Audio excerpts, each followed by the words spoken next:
Hi friends, this is my first update on reading David Foster Wallace's Infinite Jest. This is a big winter reading project for me and a few friends of mine. I'm just past page 100 right now. You can see how that's not very far. And I have a separate bookmark in here for the end notes because they're in true David Foster Wallace style. He's footnoted a whole bunch of pieces of the story, and there are like 100 pages of endnotes. And I found it was easier to be able to just have another bookmark in there. So I'm here to tell you my impressions and my thoughts about reading Infinite Jest, the first 100 pages. So first of all, I'd like to invite you to read along with us and leave your comments below, because it would be really fun to hear from you in the process of reading this. But so far, I would say this is kind of a plus minus for me, this book. So I want to share a few thoughts about what I've come across so far. One of the pluses is just David Foster Wallace's writing itself. The quality of the writing is just incredible. His command of language, first of all, not surprisingly, he's kind of known for deep knowledge of the English language, and he knows how to use it. And his imagery, I mean, sometimes I just get lost in a passage where the imagery is just so beautiful. I'll give you a quick example of that. I started taking notes on images that I saw as I was reading, but for example, he describes the sun like a sneaky keyhole view of hell, which I thought was just like a great image of the sun in Arizona, in Tucson, where it's super hot and beating down on you. So the quality of the language is definitely one of the pluses here for me. Another plus is just that he's really funny at times. He's got a great sense of humor. There have actually been some laugh out loud funny passages for me. And I won't spoil any of them for you, but I guess one of the tropes that he's using that I laughed out loud when I finally realized what he was doing is that each chapter, there are no chapter numbers, but each chapter is named for a consumer product. And at first I was thinking, okay, so the year the consumer product comes from, like one that comes up over and over again is Year of the Depend Adult Undergarment. I was thinking, oh, so maybe that's the year that the product came out. But no, I realized eventually that the years in this novel that takes place in the near future, and of course you have to keep in mind that the novel itself is a little over 20, it's about 25 years old. The years have corporate sponsorship, just like a stadium would today. And when I finally realized that's what he was up to, that was one of those things that just made me laugh out loud.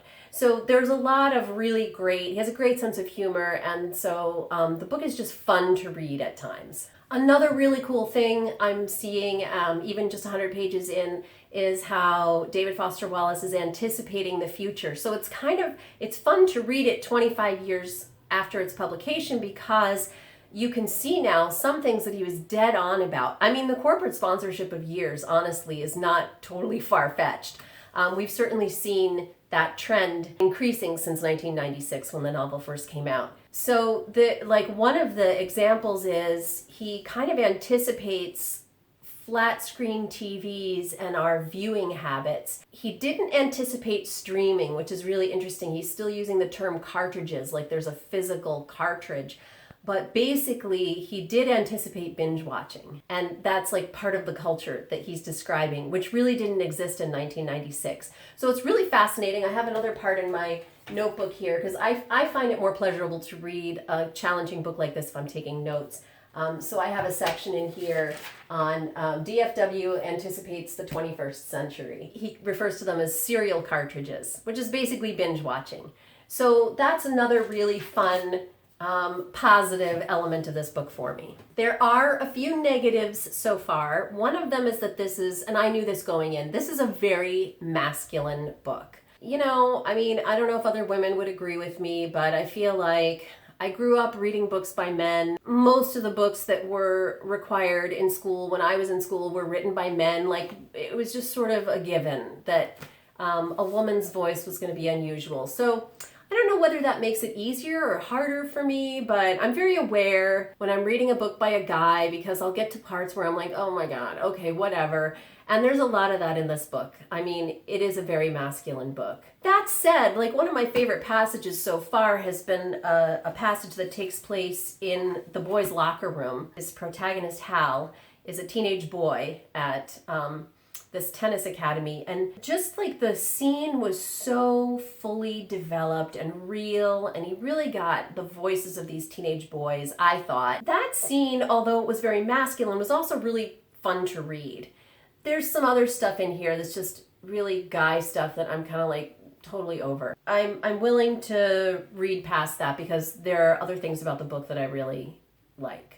Another thing that's problematic, that's a negative of this book, is that, you know, there's some stuff he's doing that just wouldn't be okay today. There's a very curious chapter within the first 100 pages with black characters written in black dialect. It's working with a lot of stereotypes, and those characters haven't shown up again yet. I don't know what he's up to. I'm extending him the benefit of the doubt at this point. I don't know where that part of the story is going. There's some stuff I'm reading and I'm like, wow, so that was okay 25 years ago, because it's not okay now. And I'm going to talk a little bit in another future video about cancel culture.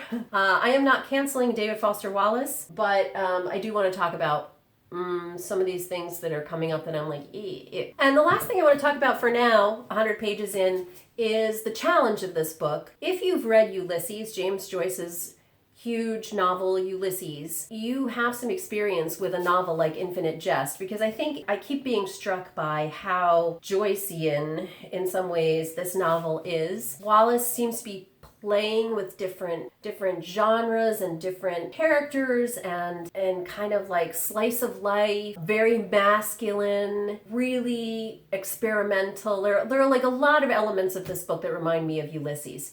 Ulysses is a very challenging book, and so is Infinite Jest. So you have to be up for the challenge. I'm not totally positive yet that I'm going to finish this book, but because I have people to read it with, that's part of the fun, is being able to talk about it with them. So 100 pages into Infinite Jest, that's where I'm at. Again, I would love to read with you. If you want to read along with us and leave your comments below, I'd love to be in conversation with you about the book. And I'll be back, I don't know, probably around page 200 to let you know how it's going. I'll have another regular Better Book Clubs video coming up on Wednesday as usual. See you then.